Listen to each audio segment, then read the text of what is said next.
Let me just Okay.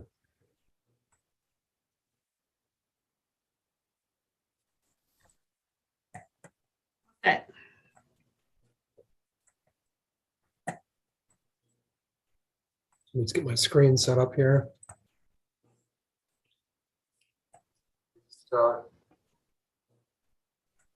Just need another minute here. All right, I will call the meeting of the Bend MPO Technology Advisory Committee on May 4th, 2022 to order. And up here, we will jump in and do introductions. Another minute here. All right, I will call the meeting of the Bend MPO Technology Advisory Committee on May 4th, 2022. Sorry. Are you guys getting a delay?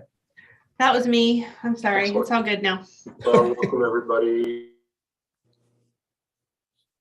Are we good, Hovey? All right.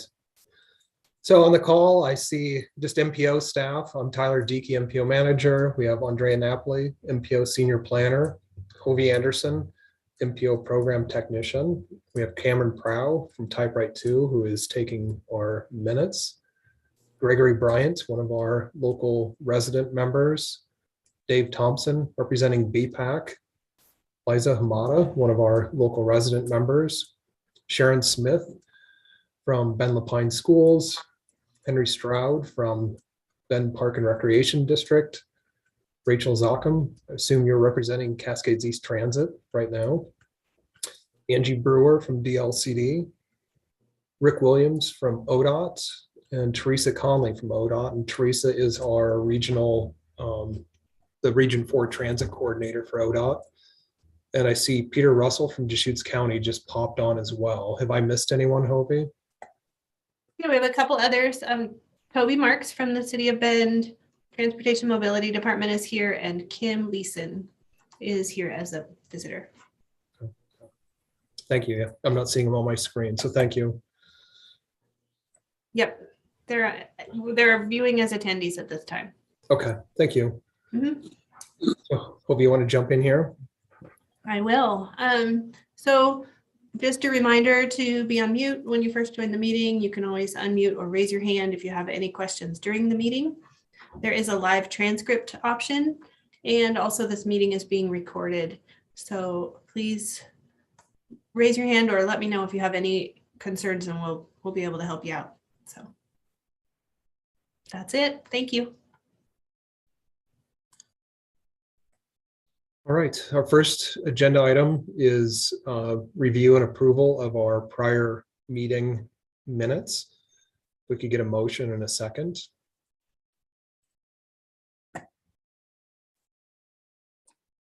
I'll recommend a motion to move approval of the April 6, 2022 draft meeting minutes as presented. Second, Sharon. Thank you. Any discussion? If not, all in favor? Aye. Aye. Aye. Any opposed?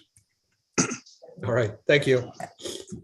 We'll move on now to agenda item 4, which is a part 2 of a discussion about our STBG funding. I'll let Andrea jump in and lead this discussion. Hey, Tyler, I'm wondering, since Toby's here, and he doesn't necessarily have to be at this agenda item, we could move. I didn't intend on the agenda to put him at the end. We could have him go now instead, if everyone. Sure. Okay, If everybody's okay with that, we'll just jump in and let me just bounce ahead here. Yeah, so I will let Toby Marks from the City of Bend, who's going to provide an update on bike share in Bend. And Toby, do you want to share your screen, or do you want me just to, because I have the slides as well. What's easiest for you? Whatever is easiest for you. I can share it real quick. I have a little bit of an issue with my monitor here right now, but so if you want to share it, probably is easier for me actually right now. Okay, So, I can do that. okay. And the only update I would have made is I would have changed the word April to May. Everything else stayed the same. Okay, you're ready for me to go? Yes. Okay. Good morning, everybody. Toby Mark, City of Bend Parking Services Division Manager. I'm just going to give you a quick, hopefully not too fast, but quick update on bike share. Next slide. A little bit of a background. You know that most of you will know that we had a bike share program in the past in Bend. The vendor was called Zexter. The program closed down in 2020 when COVID started. We operated this program in partnership with OSU Mobility Lab. And we're about 55 bikes and about 10, 12-ish stations all around, or not all around, but mainly in like the downtown and west side area of Bend. Since the program closed down, we, City of Bend, have worked with Casey Burke at OSU Mobility Lab and a couple other people, and including some people from MPO and others, to like really try to bring bike share back to Bend.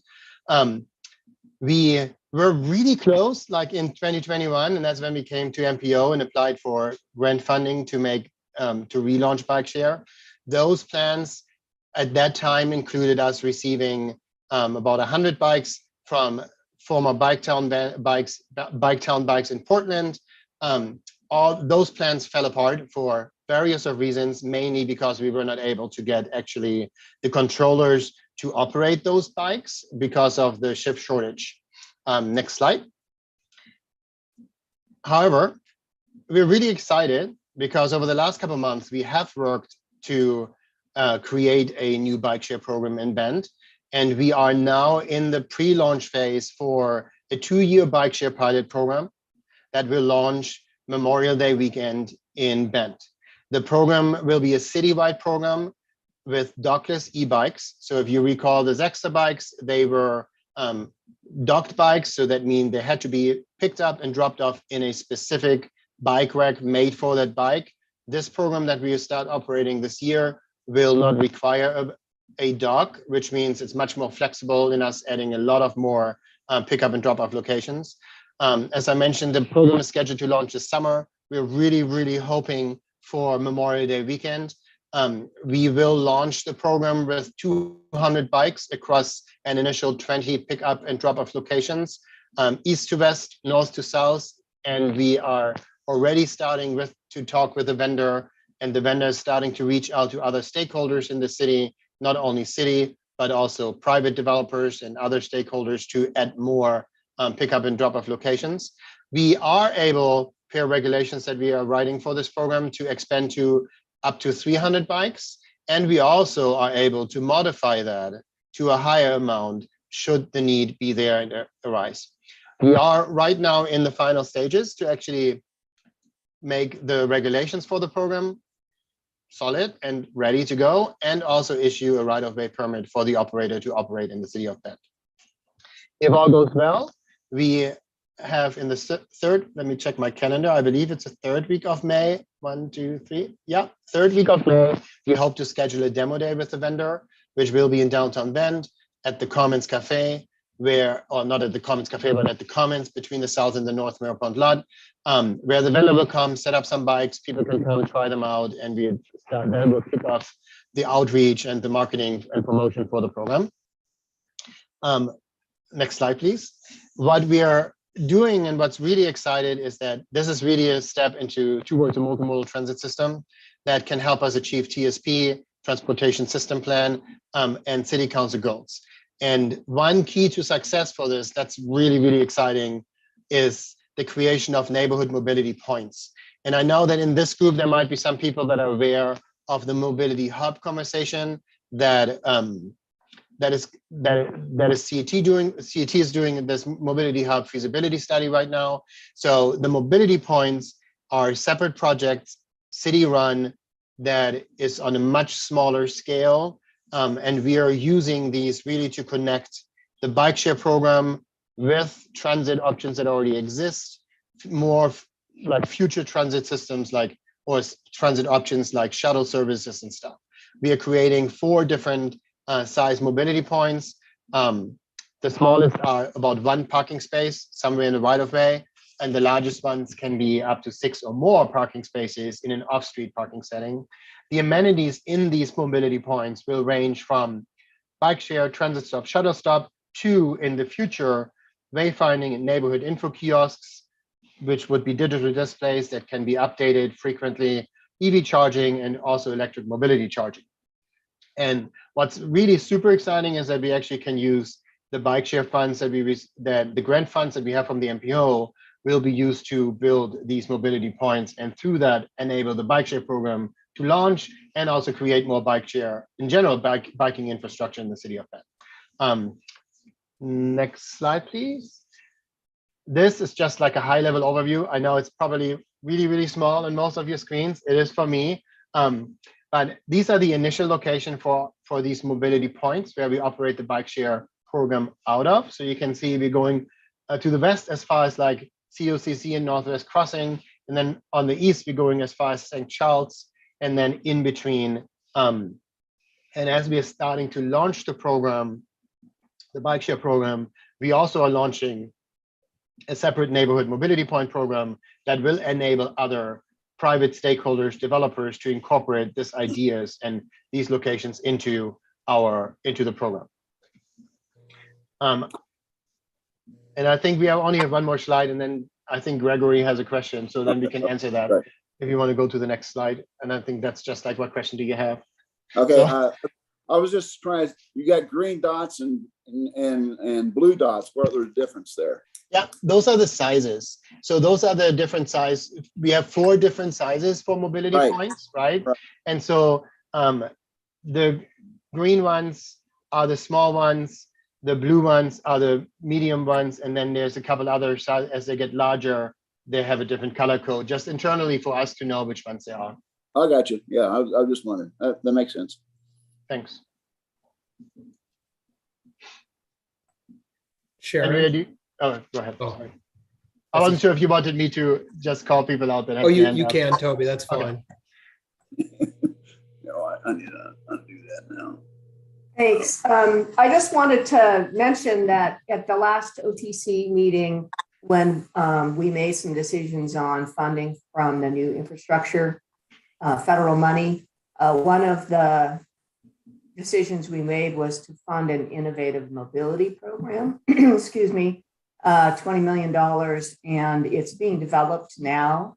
And there's going to be money there for grants for innovative mobility, as well as probably money specifically designated for bike share programs. And so you might look into that as an opportunity for some additional funding. And I'm happy to, be a liaison if that would be helpful to you. But it could be, some opportunity to get some additional funding. Oh, that sounds great. Thanks for pointing that out. I think Dave Thompson has his hand up too. Thank you. Couple of quick questions. So I probably just missed it when you told us this, but these are electric bikes? Yep. And are they pedal assist or? Pedal assist. Okay, good. And I also know she didn't mention the name of a vendor, but there was a picture in there. Yeah. So at the time of the April MPO meeting, I think I wasn't really 100% sure that I should share the vendor yet. I think now that we are in the official stage of actually having conversations with them and engaging in the permitting, yes, the vendor is Bird, and their bikes are really great, solid bikes and devices. Thank you very much. And I think this is great news. So appreciate the update. Thanks. I think Rick Williams had the hand up before Gregory. Okay. Hey, thanks, Toby. I know this is the initial rollout and likely will have future expansion. I was just looking at the map and it seems that Northeast and Southeast Bend are in need. And when I look at where the planned growth within the community is right now, it's definitely in that Southeast quadrant. So I know the money's not there right now. Over time, would you anticipate being able to expand that program to some of these areas like, Stevens Ranch or anywhere within the Southeast area plan? Yeah, absolutely. I think that's a great question. So the reason, and we got a lot of help from OSU and the mobility lab there, and I want to give the credit where the credit is due there, to really think that through based on the experience. So what we really hope to do, it's a 2-track program, right? So there's bike share, and then there's these mini mobility hubs. And these mobility hubs also, or mobility points, sorry, I'm going to get kicked in the butt later for saying hubs on this one. The mobility points is a 2nd track, and there's a lot of synergy with a lot of different projects, development projects, but also transit projects that CET is working on, right? And so the goal here is really to say, look, we have funding to pretty much build 20 of these mobility points, very low key, right? Like very easy and make it happen kind of thing, to set the stake in the ground, launch the program, and make an example. And as we are reaching out and making this a real program that stakeholders like, just as an example, Bend Parks and Rec or others want to join, we can say, look, here's a program you can join. And you can build these per hour specs, then you get an official sign from us, or you just simply reach out to our vendor if you just want bike share and say, hey, we have 20 bike racks over here. We want to be part of that. And that's up to you, right? What we really hope we can do is that as we are talking about, hey, Right Bend is coming back potentially, microtransit, on-demand transit, what we really can hope is that through this density of smaller mobility points like this, we can connect many more areas and neighbors and neighborhoods in a multimodal way, that at one point, through a simple $30,000 project like this, it can set off a really, like a good trajectory for improvement, right? Thank you. I think Gregory had the hand up before Tyler. That's great. Yeah, my only question was, are you also looking at scooters? Because I know in a lot of cities, that's the main thing. They've sort of gotten away from bikes and they're using scooters. Yeah, that's a great question. And if we could, I think we would do scooters right away. I think that there's a lot of tension around scooters still, wherever you go.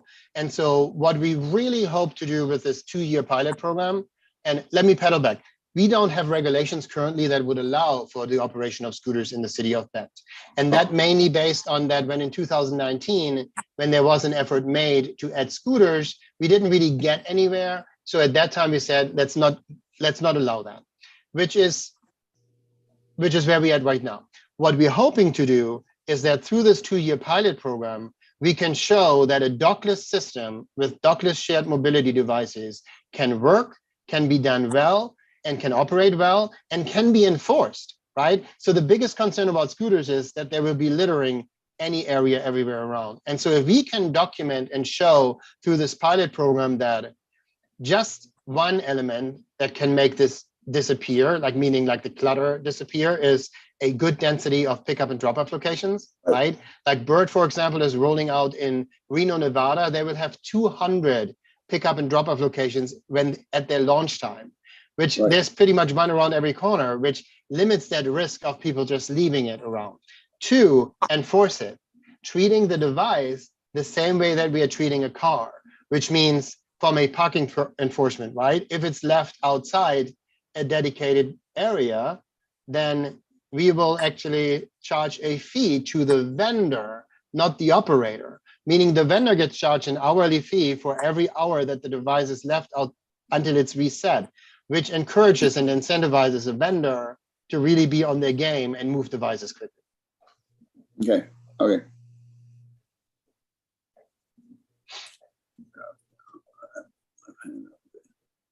I see Sharon's hand up too, I think, again.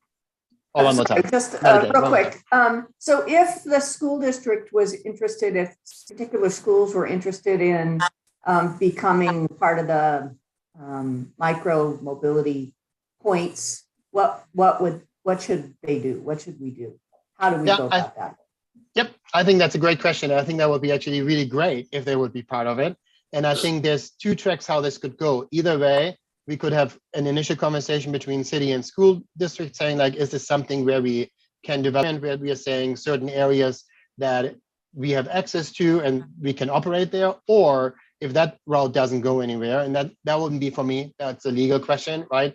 And I'm like always known to burn my fingers a little bit because I always say, yeah, let's just do that. And then there's like legal things behind it that I didn't know. Those pesky lawyers. Yeah, it's a legal question. But the other thing would be also, if the school district would be interested, once we're up and running, all you need to do is call in Bird as it relates to the bike share and saying, hey, we would like to participate in the program. And then you can probably work it out with them as well. Well, okay, why don't, Toby, maybe you and I can have an offline conversation, because I don't want to make it overly cumbersome. Yeah. Sounds good. Thanks.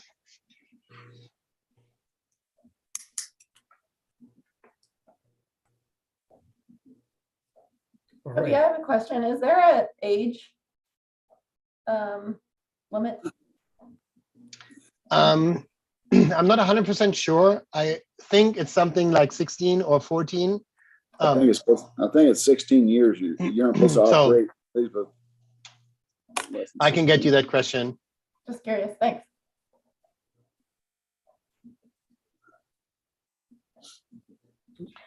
Dave Thompson.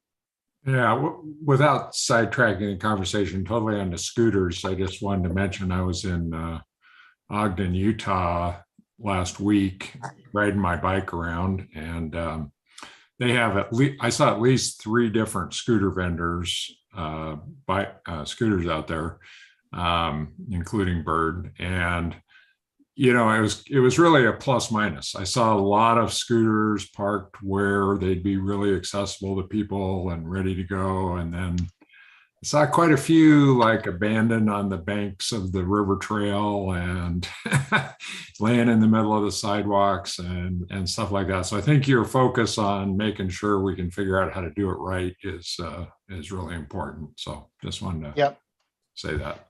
So the interesting thing on that is that, and there's a good article on govtech.com about the Seattle pilot program on scooters that just came out a couple of days ago. And it's interesting to note that Seattle is operating 4 different scooter vendors.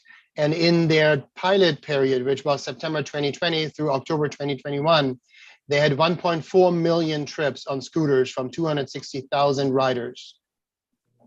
And that, in contrast, were like they had a 1/10 of that in bike trips. So there's definitely clearly the effort there. But I think that the bad rap that scooters are getting is still how they did their market launch years ago at the East Coast, where they pretty much just dumped them, right? And that kind of like set everybody like that is on the municipal side into this like regulation mode, right? We need to either way disallow it, prohibit it, or we need to find the regulations that control it. And I think that caused a lot of like bad feelings about it. Where it's funny because if you drive or walk through Bend, there's quite a lot of actually e-scooters privately owned already on the streets, right? And it's like, can't do anything about that, right? But obviously you wouldn't leave your own scooter somewhere laying on the street corner and walk away from it. So.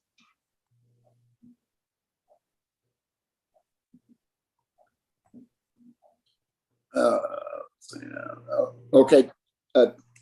Tobias, just another question. These have GPS on them, so you know where they're at, correct? Correct. Yeah, okay. Yeah.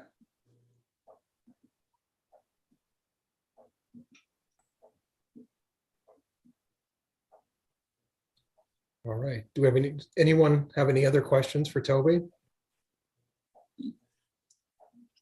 If not, all right. Well, thank you, Toby. That was great. Thanks for having me.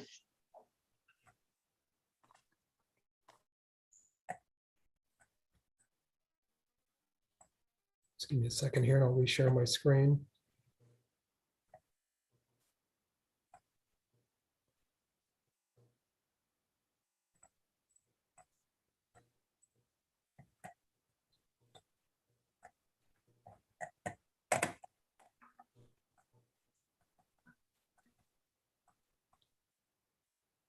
All right, Andrea, you ready?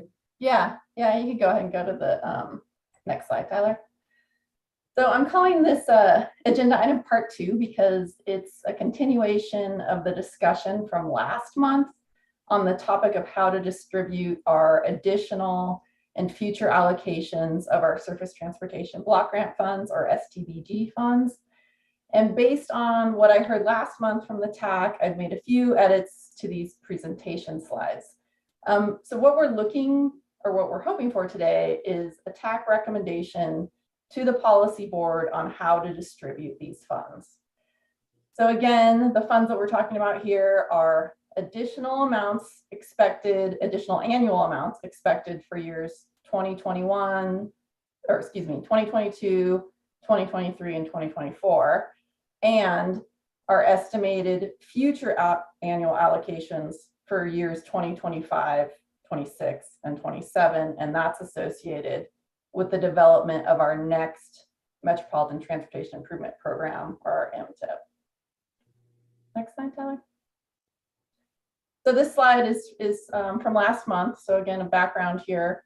In April of 2020, the policy board adopted our 2021 through 2024 MTIP. And with that, established how our estimated annual allocations, STBG allocations, for those years would be distributed.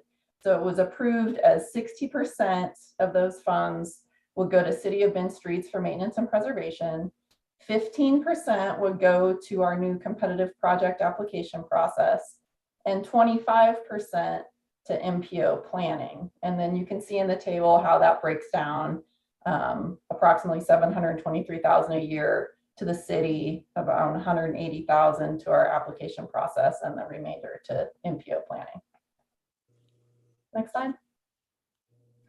So today, again, the board will be revisiting distribution for these estimated additional funds and our out year future STBG allocations. So the additional funds are shown in red, around $300,000 to $400,000 per year for 2022 through 2024. And then our future allocation estimates for 2025 through 2027 associated with the development of our next MTIP are around $1.6 million per year.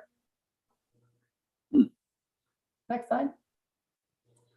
So this is a new slide based on what I heard from the TAC last month, is, kind of summarizing these competing needs for our STBG funds. So obviously there's a need with maintenance and preservation with the City of Bend Streets Department for use of these funds. Also with the MPO's competitive project application process, if you were to total the applications received, the total requested amount with that was approximately 1.6 million, and we had a little, or around 800,000 available. So certainly more of a need than the dollar amount we had available for that. Also, there will be planning work coming out of the DLCD Climate Friendly and Equitable Communities rulemaking. And we don't know exactly what that looks like yet, but certainly there will be planning work coming out of that that we could use these funds for. And then of course our Bend MPO items. So our required MPO planning efforts. We also do data collection, my position, staffing, consultants. Additionally, there is some need for potential planning support gaps with ODOT Region 4 projects. The details of that, Tyler, do you want to add any info to that? Yeah, I would just say, ODOT Region 4 has done pretty well, I think, at least the last 5 to 10 years in terms of securing funding for the planning work that they have lined up, particularly in the Bend area. Their Region 4 staff is expecting, to continue to be receiving fundings, just given the growth and issues that we are facing in this area. But, as ODOT starts to advance some of those planning projects, they do run into situations where additional work may be required, or new items get added into a contract. And in that situation, the amount of funding that ODOT gets, they've been, have gotten what they've requested, but seeking additional funding can be a challenge, in the middle of a funding biennium, for instance. And so in talking to Region 4 staff, there's there's the idea that there may be a need, there may be some gaps in a couple of the bigger planning projects that they have scheduled in the MPO area in the next couple of years. Do you have anything to add to that, Rick? Yeah, you pretty well captured it, Tyler, but like I'm getting ready to kick off a facility plan for the Highway 20 corridor from 3rd Street out past the UGB to the east to Powell Butte Highway.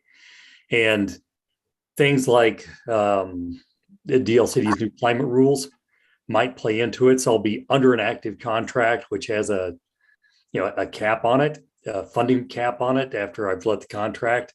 And then we might have to add some additional work in, or we might have areas where we can coordinate with work that the city of Bend's doing and add some of that into our work. And sometimes we have to go out for an ask. Best recent example would be the Parkway Plan, which the OTC adopted earlier this year, right? Pardon me, late last year. And, that project went on for about 6 years, and the contract had to keep getting amended to adding additional work to meet new requirements. And the MPO was able to step up and help us with funding some of that work. Any questions for me on that? Okay, Or thank any you. questions on, before moving on, any questions on the slide or topics on the slide at all? Oh, okay. I've got a question on, just a question that's from on the 60% for the Bend maintenance. I'm just wondering, since I'm out here in Deschutes River Woods and I'm part of MPO, and I don't get part of any of that maintenance, and I'm just wondering, I know I would probably get a small percentage, but I calculated it, and if Bend City would get like 56%, I could be getting 4%. The non-incorporated within the MPO. Now I know if Peter Russell is here, if he could speak about this. Well, I'll jump in first. I know in the past, we've had discussions with Deschutes County staff about that very issue that you're raising. And, at least to date, they have said they have not expressed interest in tapping into these funds for county projects. I know, well, see, I understand that, but we also have these special road districts, which there's one that's in the MPO. It's the River Bend Estates road project that's, they have to put extra money in there to do that. So I understand that they say that they got enough money. So I'll have to talk to them about that then. Yeah, I just know for, the TAC repeatedly has suggested to the policy board about having some sort of staged ramp down of the money that goes towards maintenance for Bend city streets, and the policy board does not favor that approach. So you can bring it up at the policy board again as either a TAC member or a private citizen, but I know they've been pretty resolute in saying no, because they want to keep money within the city streets, within the Bend MPO, rather than have any kind of gradual step down. So Tyler, with that, do you want to move to the city? Okay, so here are a couple example funding distribution scenarios. So we basically broke it down by, dollar amounts or percentage amounts that would stay with the MPO, and that would be for MPO planning, a reserve, our competitive application process, or anything else. And it would be, we as MPO staff would take a deeper dive into that. But for purposes of the TAC, looking at amounts or percentages to go between City of Bend streets for maintenance and preservation and to stay with the MPO. So the first example, essentially carries forward the same percentages that were approved back in 2020 with our current MTIP that we're in. The second example, the main part of that would be to freeze that amount going to City of Bend streets at $723,000, which is what it is today. The remainder of those future allocations would stay with the MPO, as would these additional funds that we should be receiving for 2022 through 2024.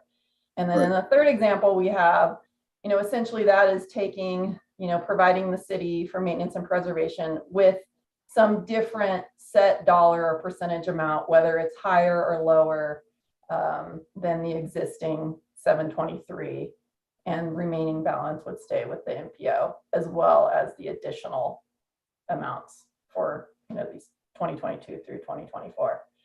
And we have set up, well, I want to open it to any other discussion or things to keep in mind when considering any one of these 3 example scenarios. But we have put together, or I guess it's more of a test, is a Zoom poll so that TAC members could vote on this. But before we do that, any comments, thoughts, things to keep in mind when considering these different scenarios?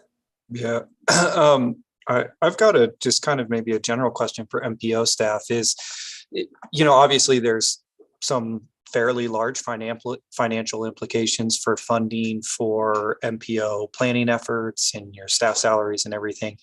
How, I don't know if you guys are willing to give a recommendation, but I guess what I'm asking is, how great is the need for additional funding immediately for the MPO? Because part of me just says, hey, we have this funding distribution allocation. It seems to be working well. More money in the pot, everyone gets a little bit more.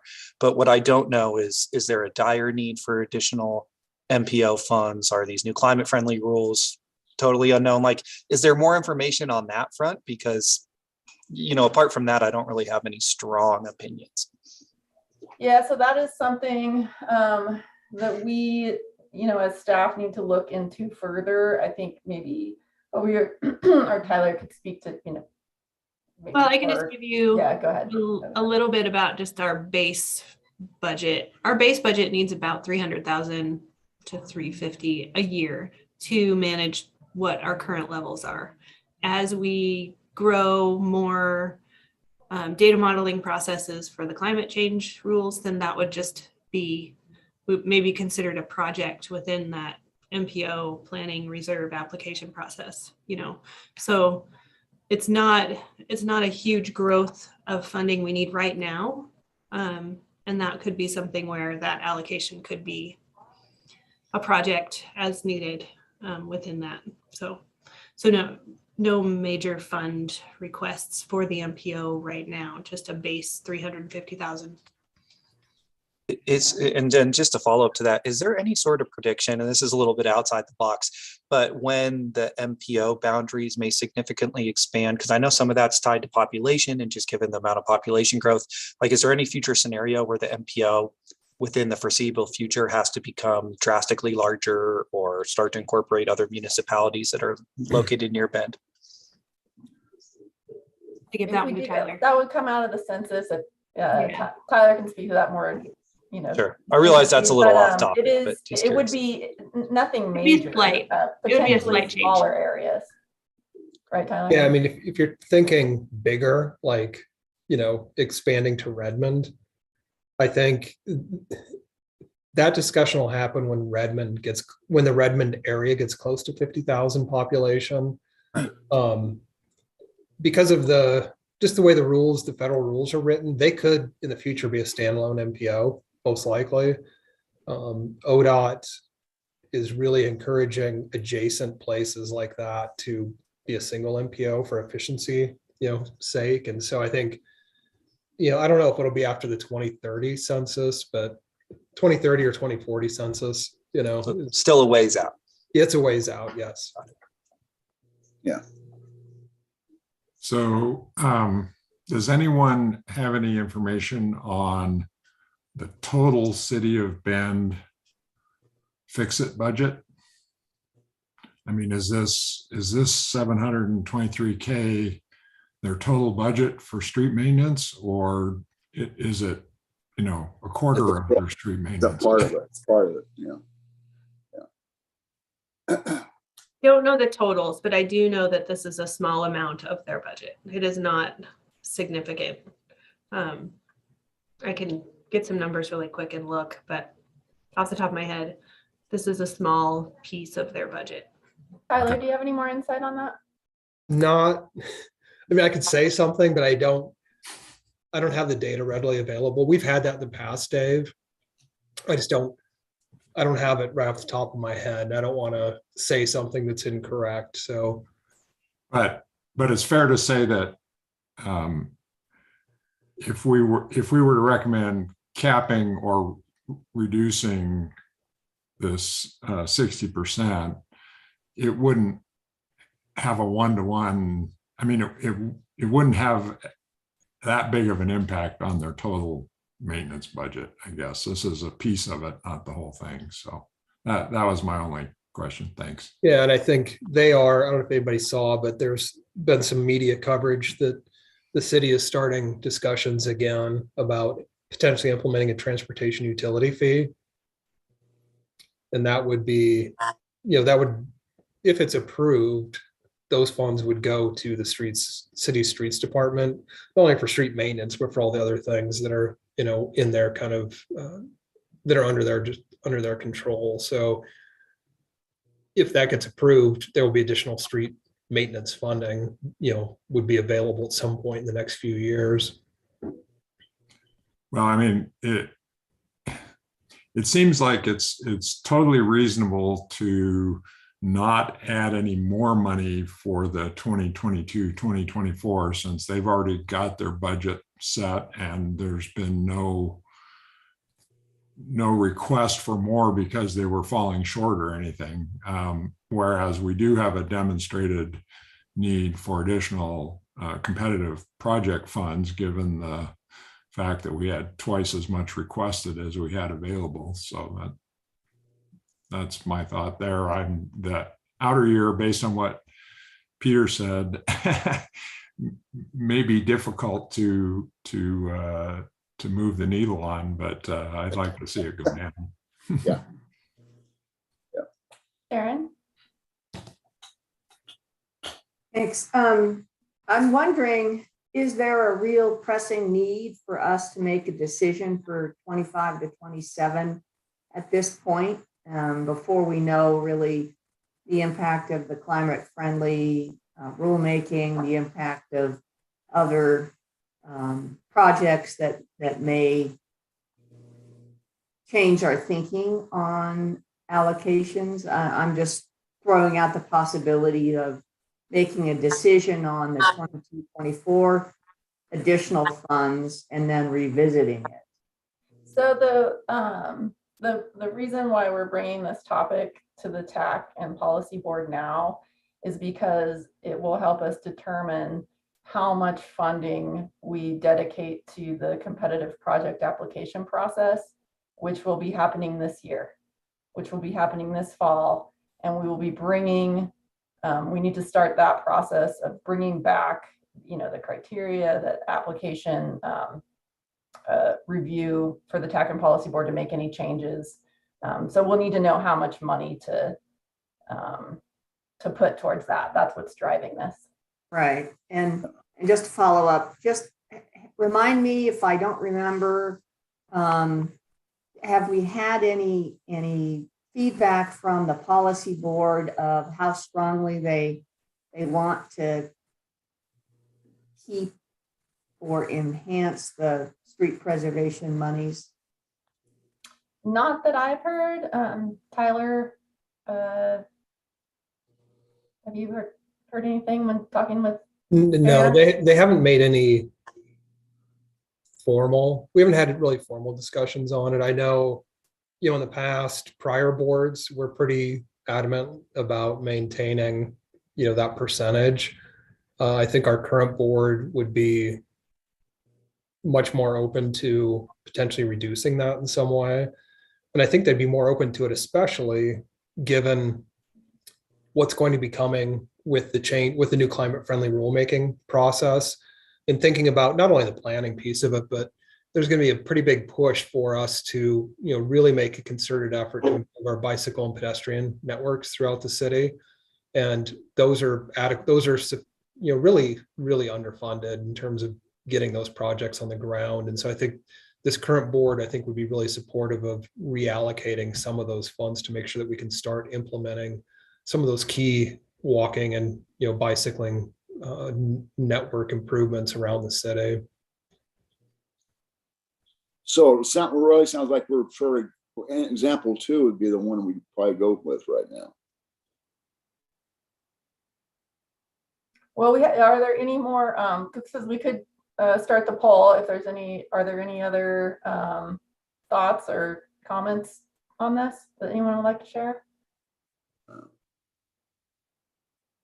Okay, Tyler, next slide. And Hobie, are you able to? I'm going to launch the poll, and then, you know, if we need to revisit it or relaunch it after discussion, then let's just go ahead and just see where everybody's at with example 1, 2, and 3. And then we can develop more. Is everyone seeing a poll pop up on their screen? It looks like, Yeah. Looks like we got 6. Yeah, I've submitted, right? Yeah. Okay. 9, that 9 probably is good. Is everybody okay?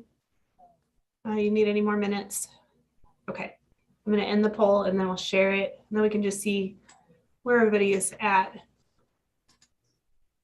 So can you see the results? Okay, just making sure. So Yeah, it looks like example 2 had 6 votes. Example 1 had 2. Example 3 had 1 vote. So just where we stand right now, it looks like example 2 is the majority, but still open for discussion. Close this. Okay, well, Tyler, we can go to the next slide if there's any. And then I'm going to stop sharing. Here we go. Okay. Any additional discussion? Is the TAC ready to make a motion on this, or should we? I guess I would just throw out, you know, I'll be very open. I voted for example 1, and there was, you know, something that I remembered from our last meeting, the conversation was how important the street preservation is to bike and ped mobility in the city. And I guess I just haven't heard anything that is a super compelling argument or reason or specific program that we need to allocate, you know, or freeze the city funds. And I see the city as being in the best position to make immediate improvements to the streets, which in turn helps the bike and ped network. And I don't know, I guess I'm very much of the opinion that rising tide lifts all boats, and a little bit more money for everyone is good, you know. And I guess I would just put that out there. I'm not totally opposed to the option that was the most popular, but I don't know. I just haven't heard anything super compelling yet. I think that's a good point. I guess my thought would be I might be more open to that if we could somehow make sure that some portion of the street maintenance money was actually dedicated to street maintenance that benefited bike ped, as opposed to just going into a big pot and maybe bike ped gets an advantage because of a certain street gets yeah. And I think it's very likely that if more money is put into the application fund or the grant fund, that, you know, the city has proven to be an applicant for those funds and a large receiver of those funds. So it may come back to them in a roundabout way. Yeah. Rick? Yeah, just to kind of respond to what Henry was saying, and it's strictly my view. The city of Bend is a jurisdiction that has taxing authority and responsibility over the road network. And it's a hackneyed saying that I say a lot. The P in MPO is for planning. And we have a lot of existing planning needs, and that's going to be expanding. So I think it's important to do the core work and then continue, not pull the rug out from under the city, continue to provide them with the funds that they have now. But the rapid growth in Bend has made it really difficult. You know, all the SDCs go for the new infrastructure, but maintaining what we have is difficult. But that is a job for council to figure out, Yes. not the MPO. Exactly. Yeah. So piggybacking on Rick, who stole my line, because I always say P is for P is for Peter. P is for planning. Oh, We're just gonna finish that for him. where it's no strings attached planning. Peter, you were can, frozen, so. plan for various things. So to me, You're off. I can hear you. I That's think the we way, lost that's him. the way we like Peter, right? I think we lost Peter. Peter, I you think were, we got you the were idea. frozen for almost your entire, so in conclusion, I'd Thank like you. to say that again. silence equals consent. Thank you very much. No, basically I said that Rick stole my line for planning versus preservation, but the fact that it's hard to get money for planning. MPO funds are no strings attached, which are just worth their weight in gold for doing planning, and that it's up to the city council to decide if they want to put more money towards street preservation or to prioritize that you put your street pres money first on streets that have a bike ped component or a sidewalk infill component and stress that, or if you're arterial and collectors. But trying to get money to do plans, particularly when you've got, it's the fastest growing city in the state. Yeah, you need to have some money to do your planning.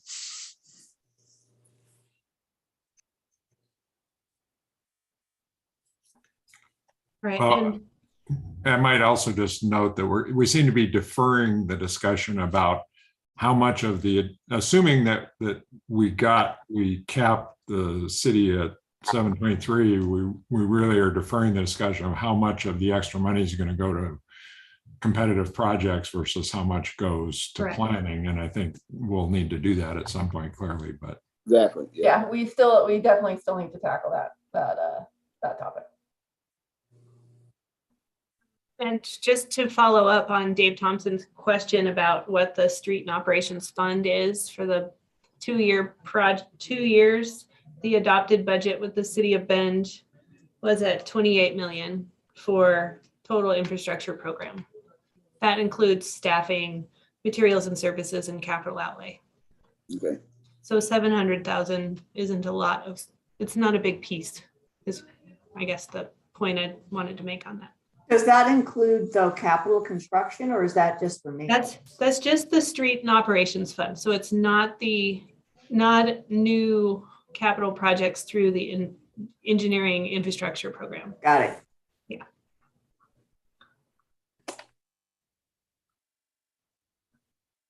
All right, any other discussion or comments on this? So what would we be recommending? Because it sounds like we're recommending the example, but with no specifics. Right, well, for purposes of this, it would be recommending, one of the examples, it could be as presented or revised. So, we could go back to that slide.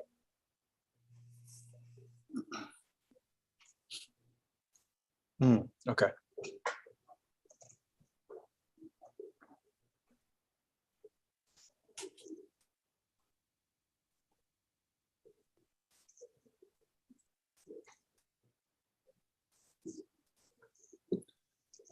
Or there's the option of not, not making a recommendation to the policy board as well.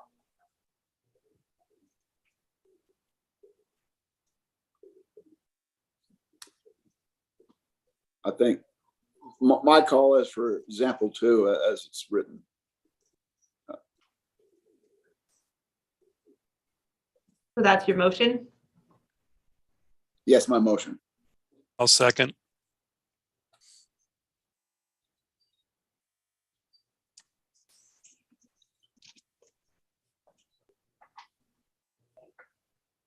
Cameron, I didn't hear who seconded. Russell. Oh, okay, thank you. is there any discussion on the motion?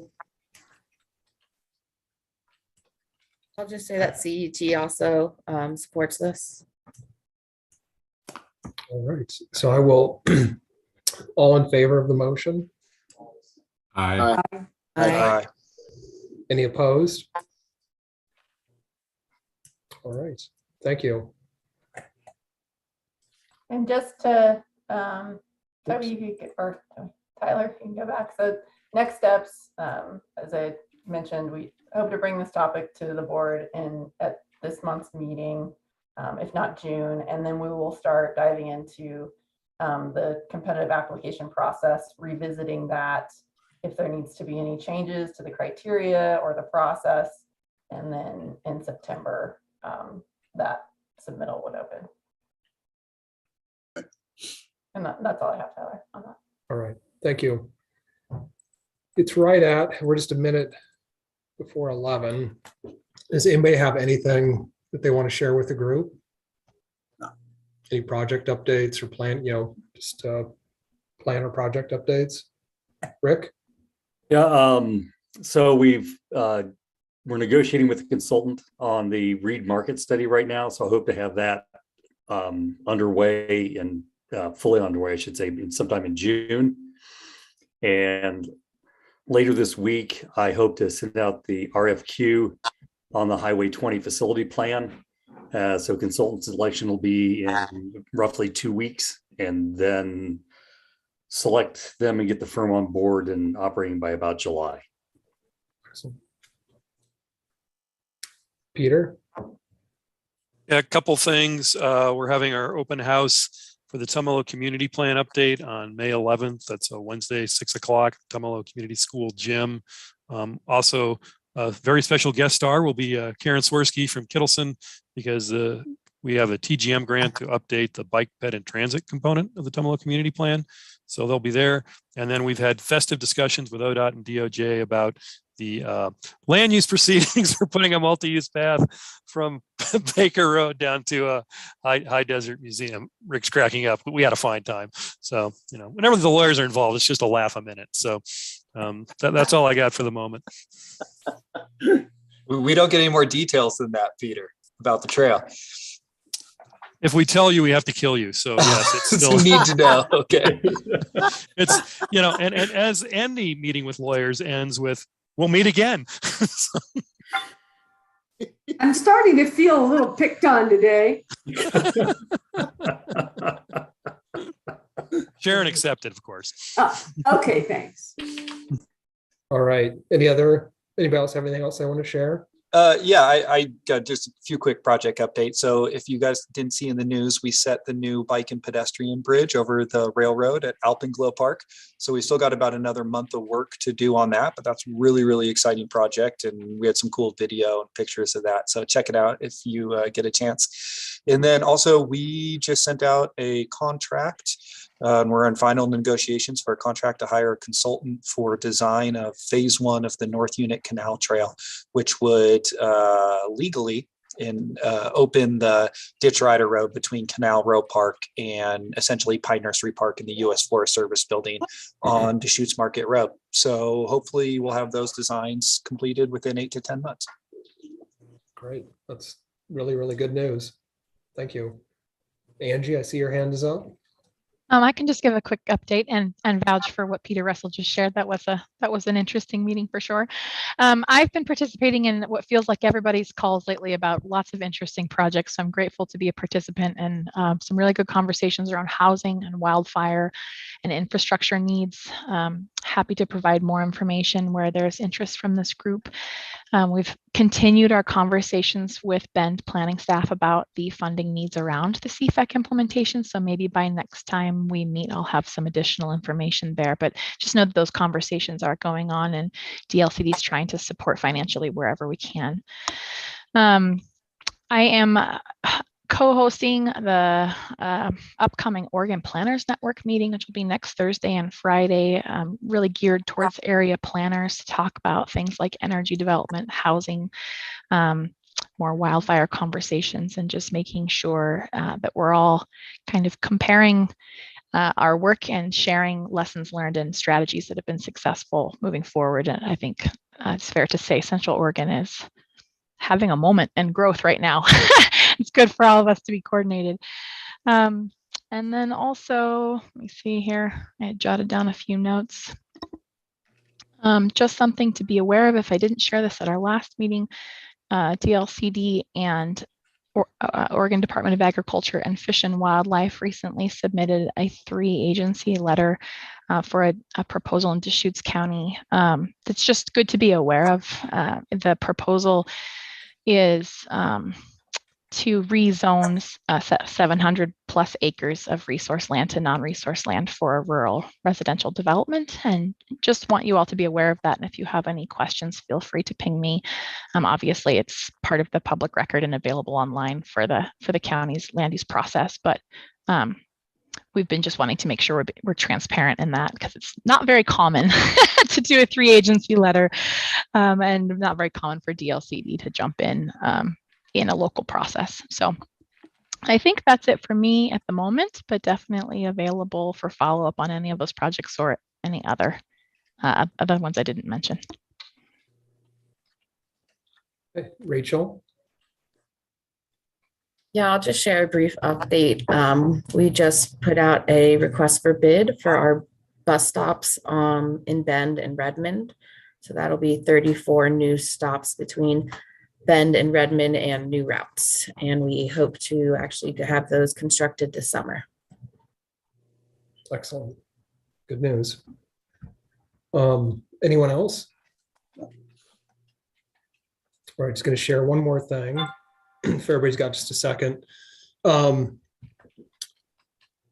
We don't talk about this too often, but one of the things that we maintain is what we call our Metropolitan Transportation Improvement Program. That's the MPO's version of a capital improvement program. And it lists nearly all federally funded transportation projects in the MPO area. And we have a major amendment to that program coming to our board next month, adding almost $53 million for the North Corridor project, the US 97 North Corridor project in Bend. And this just shows just a summary, at least, of what we have so far in terms of where those funds are going to come from. I know there's further discussion happening, I think, right now between the city of Bend and ODOT about the city's contributions, that may be more. But this is, we process these kind of amendments. Well, we process MTIP amendments periodically, but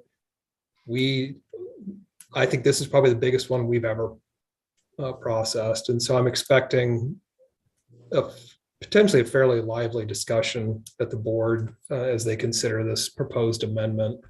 I don't know if Sharon wants to add anything or Rick wants to add anything. I can't add any comments to this topic. Well, I might just add that when the OTC made the decision to allocate the flexible funding from IIJA, we did decide to allocate, I believe, $50 million to the enhanced program.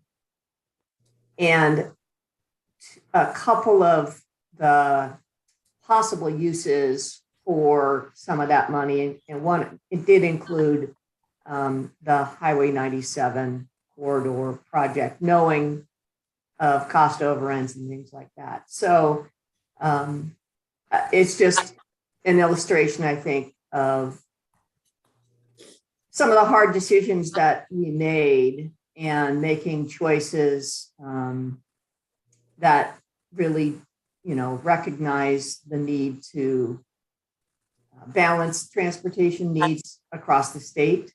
So just a little bit of perspective from some of those choices. All right, thank you. Just curious if that $1 million from the rail crossing program, can I read anything into that regarding the bike ped access under the railroad tracks, or is that just too far? Yeah, I don't know anything about that where those dollars are going to be specifically directed. I don't know if any, if Hovey or Rick have any information about that. I don't have any direct information, but Greg, I would assume that would be focused at the rail crossing at Cooley, because it's an existing rail crossing. Yeah, That would be my assumption as well. I could, I'll look in the announcement sent out to the TAC earlier this month or earlier last month. There was a narrative of those funds. So we should be able to get that. I just don't have it right in front of me. I'll probably get an answer to that tomorrow at our BPAC meeting anyway, but thanks. Okay, thank you.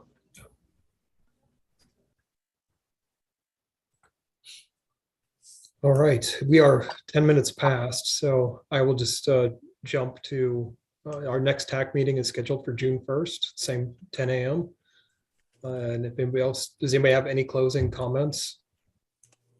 If not, I will adjourn the meeting. Thank you, everyone. It's good. Thanks, everyone. Have a great day. Yeah, thank you. Can Terry give me a call, or can he stay on here for just a minute?